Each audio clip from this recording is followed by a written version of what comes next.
you were at the ceremony, you certainly would have heard one side of Peres's life, that really seen by the international community, for whom Peres was the great peacemaker and the great diplomat. He won a Nobel Prize in '93 for his work on the Oslo Accords, and he was instrumental in building the '94 peace accord with Jordan as well. So when we talk about Peres's life and what really draws diplomats from around the world, they talk about his role as the statesman, the person that negotiated and made peace.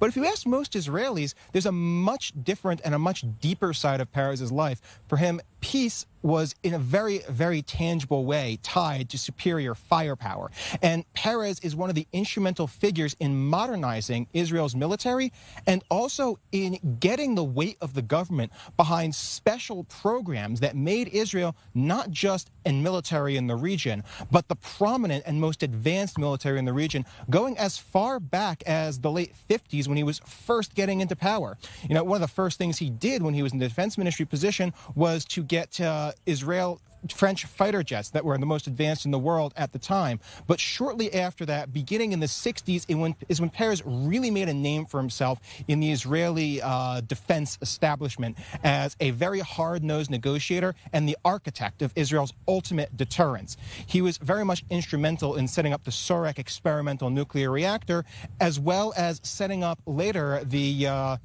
ultimate deterrence and the facilities necessary for generating Israel's ultimate deterrence against missile threats.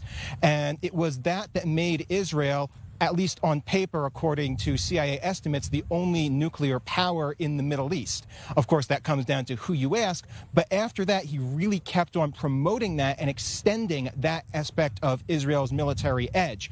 If you talk about in the 80s and the early 90s, it was Shimon Peres that threw his weight and his prior successes behind Israel's satellite program, which made them independent of the United States for targeting data and real-time high-definition images of the region. At every step of the way, Israel and the Israeli defense establishment recognizes Shimon Peres not simply as a negotiator, but the man that gave Israel its military teeth over the region to make peace through superior firepower.